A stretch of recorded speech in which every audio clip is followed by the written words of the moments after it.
ગુજરાતમાં ઓબીસી જાતિઓનો સર્વે કરવાની માંગ ઉઠી છે। લુણાવાડાના એમએલએ ગુલાબસિંહ ચૌહાણે મુખ્યમંત્રીને પત્ર લખ્યો છે। વધુ લાભ મેળવતી ઓબીસી જાતિની ઓળખ કરવા સર્વે થાય તેવી માંગ ઉઠી છે। ઓબીસી પંચ રાજ્યવ્યાપી સર્વે કરે તેવો ધારાસભ્યના પત્રમાં ઉલ્લેખ છે। વૈજ્ઞાનિક રીતે શિક્ષણ, રોજગારી અને અનામતના આંકડાનો સર્વે કરવા રજૂઆત કરવામાં આવી છે। આંકડાના આધારે ઓબીસીના વંચિત સમુદાયને મદદ મળે તેવી પણ માંગ કરવામાં આવી છે।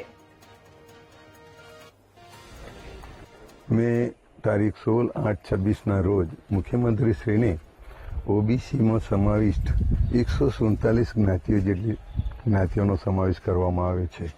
આમાં કેટલાક અન્ય પછાત વર્ગોને આર્થિક તેમજ નોકરીના, સરકારી નોકરી કે બીજી કોઈ પણ નોકરીમાં લાભ મળતો નથી એવી અન્ય જ્ઞાતિઓ ગુજરાતમાં પણ છે।